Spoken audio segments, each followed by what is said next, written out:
I never imagined I would be in this situation, but I need to share what happened.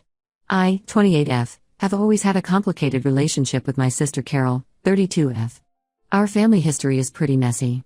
Our dad walked out when I was 5 and Carol was 9, leaving our mom to raise us alone. Mom worked 3 jobs just to keep food on the table, which meant Carol ended up taking care of me most of the time. She never misses a chance to remind me about this, like I somehow owe her my entire life because of it. Growing up was tough.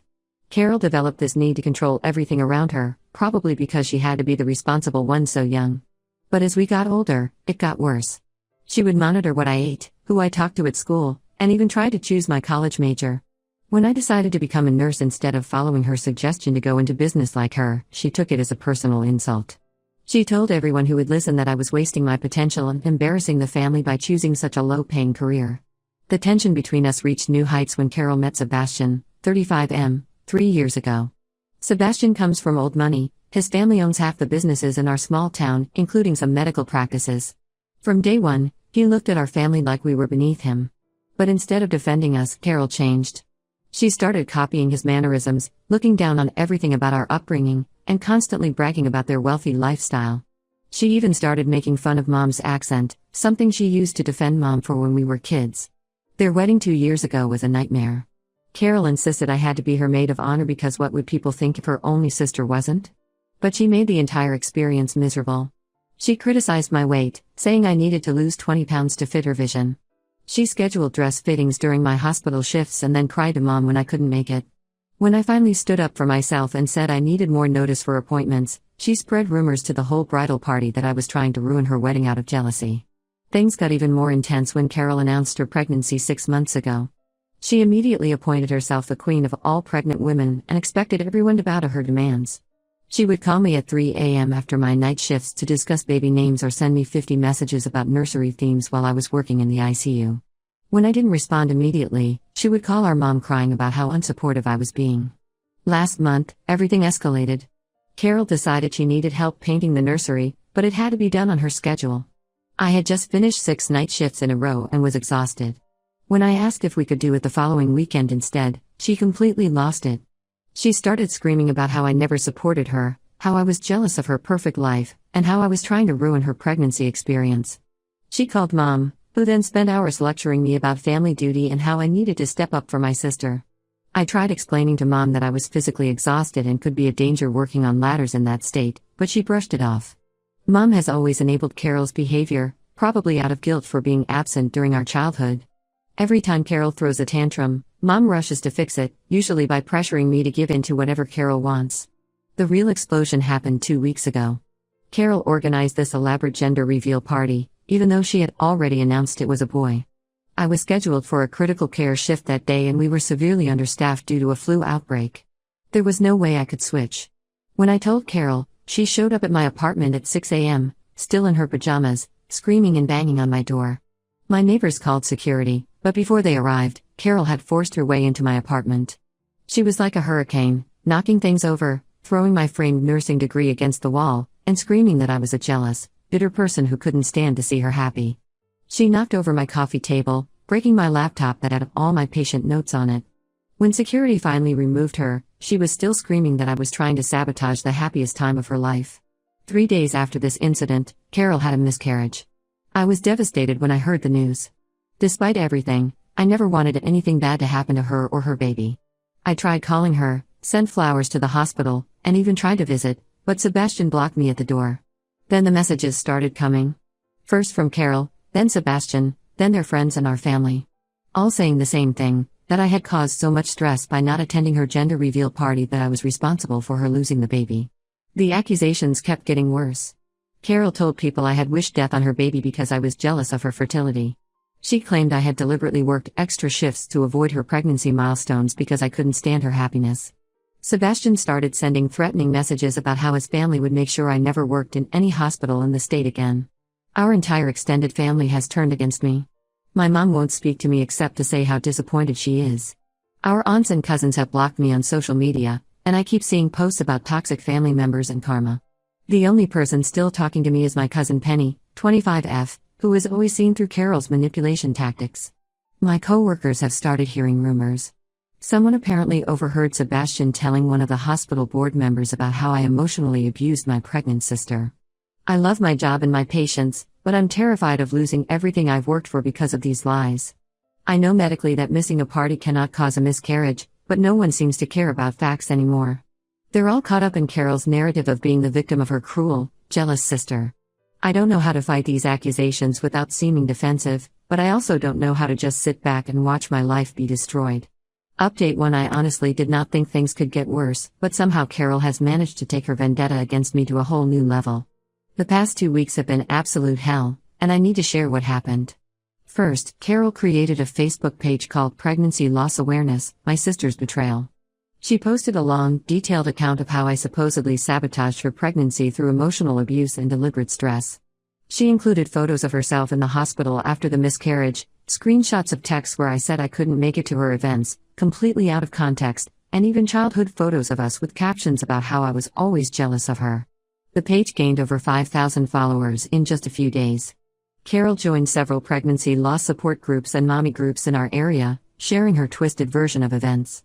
She painted herself as this loving sister who just wanted to include me in her joy, while portraying me as some sort of monster who deliberately caused her miscarriage out of spite. She even claimed I had laughed when she told me about her pregnancy complications, which never happened. Last Tuesday, Carol took things to an extreme I never thought possible. She organized what she called a protest for pregnancy loss awareness outside my hospital. She showed up with about 15 women, all wearing matching white t-shirts with baby angel wings printed on the back and Stop Family Abuse on the front. They held signs with slogans like Justice for Baby M and Sisters Who Kill with my full name clearly visible. Some of the signs had my photo on them. They stood outside for nearly 6 hours, stopping people going into the hospital to tell them about me. A local news van even showed up, though thankfully they didn't run the story. Several of my patients' family saw the protest, and one even requested a different nurse. The whole time, Carol was live streaming on her Facebook page, crying about how I wouldn't even come out to face her and apologize. My supervisor, Janet, called me into her office during my shift. She was understanding but concerned. While she said she doesn't believe Carol's accusations, the protest had caught the attention of the hospital board. The hospital has been getting negative reviews online from Carol's supporters, and some people are calling for my termination. Janet warned me that while my job is secure for now, I should start documenting everything Carol does in case we need legal protection. But the worst development came yesterday. I discovered that Carol had been secretly recording our phone conversations for months before the miscarriage. She created a video compilation of edited clips and posted it online. In these recordings, she removed all context and her own screaming, only including snippets of me saying things like "I can't deal with this right now" or "you need to stop calling me at work." She even edited together different conversations to make it sound like I said I didn't care about her pregnancy. Sebastian's family is now fully involved in the situation. His mother, Patricia, sits on the boards of 3 hospitals in our area and is apparently a major donor to several medical facilities. She has been calling around, telling people that employing me is a liability. I overheard 2 nurses discussing how their friend at another hospital was told not to consider my application. My contract is up for renewal next month, and Janet hinted that there might be budget cuts in my department. The only person who was still supporting me was my cousin Penny. She tried to defend me at a family dinner last weekend, telling everyone about how Carol had always been manipulative. Instead of listening, Carol retaliated in the cruelest way possible.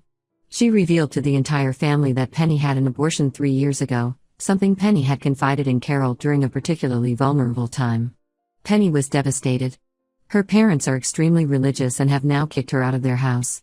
She called me crying, saying she can't help me anymore because she has to focus on her own crisis. My mom finally broke her silence, but not to support me. She called to say that the only way to fix this situation is for me to publicly apologize to Carol and admit that my actions contributed to her losing the baby.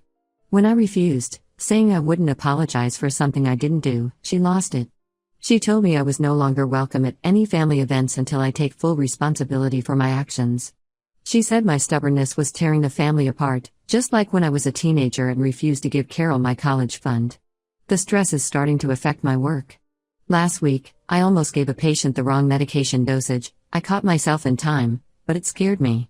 I've lost 12 pounds in the last 2 weeks, and my hands shake constantly. My friends say I look like a ghost of myself, but I don't know how to fix this. I've started looking at job listings in other cities, even though the thought of leaving my patients breaks my heart. But with Sebastian's family blacklisting me from local hospitals, what choice do I have? Update 2: A lot has happened since my last update, and some shocking truths have come to light. I'm still processing everything that I learned, but I need to share these developments. Last week, a nurse named Rachel transferred to our hospital from Riverside Women's Clinic, where Carol received her prenatal care. She recognized me from Carol's social media posts and approached me during lunch break. What she told me changed everything.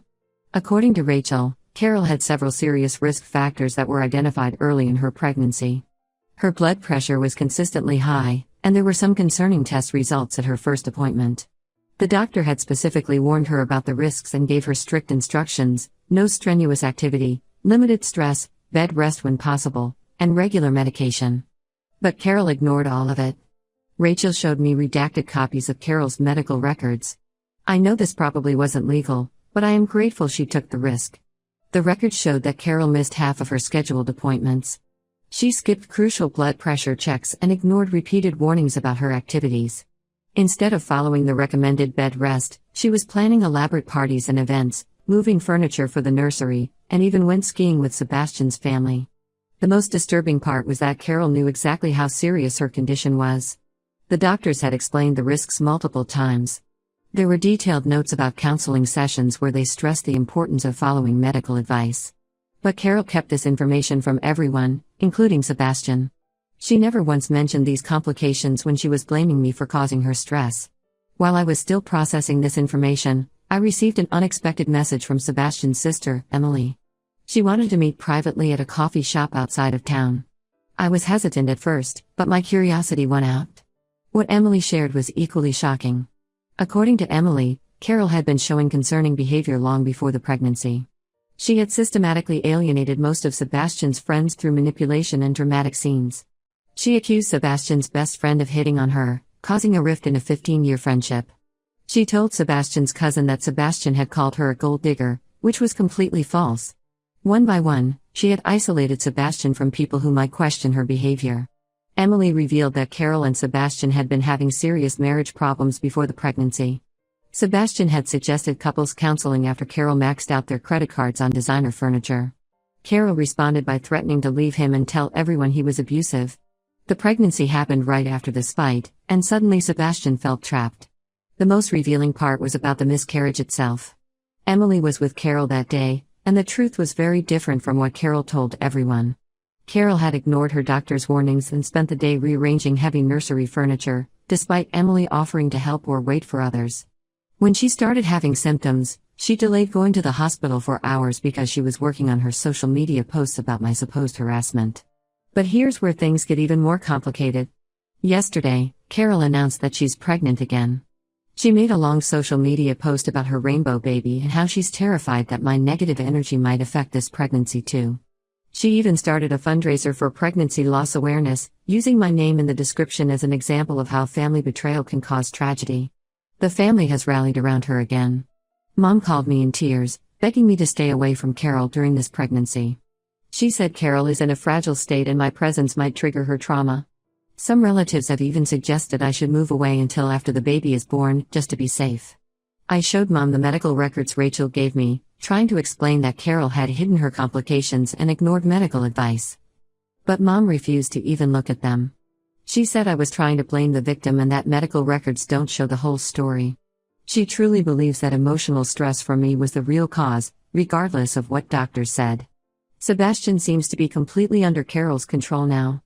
Emily said he's afraid to disagree with anything Carol says because she threatens to keep him from the new baby. He's been sending aggressive messages to anyone who questions Carol's version of events, including Emily. Their parents have taken Carol's side too, saying the family needs to support her during this rainbow pregnancy no matter what. Update 3: I thought this would be my final update, but knowing Carol, there might be more drama ahead. Still, I wanted to share what happened in the last few months because things have changed significantly. After my last update, I accepted a position at a teaching hospital in a different state. The pay is better, and they even offered to help with relocation costs. I started my new job last month, and for the first time in a long time, I can breathe. The distance has been both freeing and eye-opening.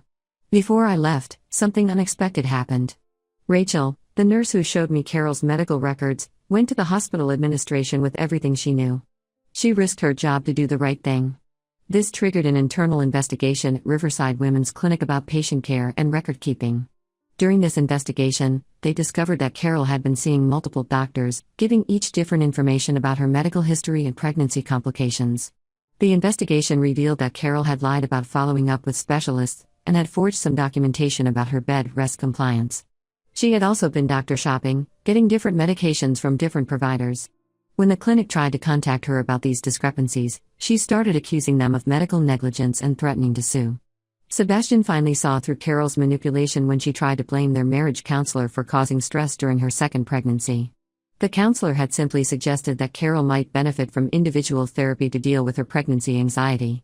Carol responded by creating multiple fake social media accounts to leave negative reviews about the counselor, claiming she was trying to break up their marriage. This was apparently Sebastian's breaking point. He filed for separation and reached out to apologize to me. He admitted that he had known about some of Carol's lies but had been too scared to confront her. She had threatened to abort the baby if he ever left her, and he felt trapped. He also revealed that Carol had been tracking my job applications and sending anonymous emails to potential employers to sabotage my chances. My mom found out the truth from Sebastian's parents, who finally showed her proof of Carol's behavior. But instead of acknowledging the manipulation, Mom suggested that we should all forgive Carol because she's struggling with mental health issues. She still thinks I should apologize to keep the peace, saying that Carol is fragile and needs family support now more than ever. The final straw came when Carol showed up at my going-away party at the hospital. She caused a scene in the parking lot, screaming that I was abandoning her during her high-risk pregnancy.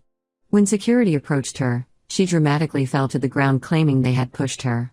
Unfortunately for her, everything was caught on the security cameras. The hospital gave me copies of the footage in case I ever needed for legal protection.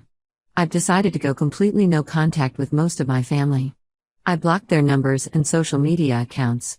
It's not just about the accusations anymore, it's about years of enabling toxic behavior and manipulation. Penny is the only one who still has my new address, and she promised not to share it with anyone. My new life is slowly coming together. I have an apartment with a view of the city, co-workers who know nothing about my family drama, and I'm even thinking about going back to school for my nurse practitioner degree. The hospital here is supportive and has already talked about advancement opportunities. I still hear things about Carol through Penny. Apparently, her second pregnancy is progressing, but she's found new targets for her blame games.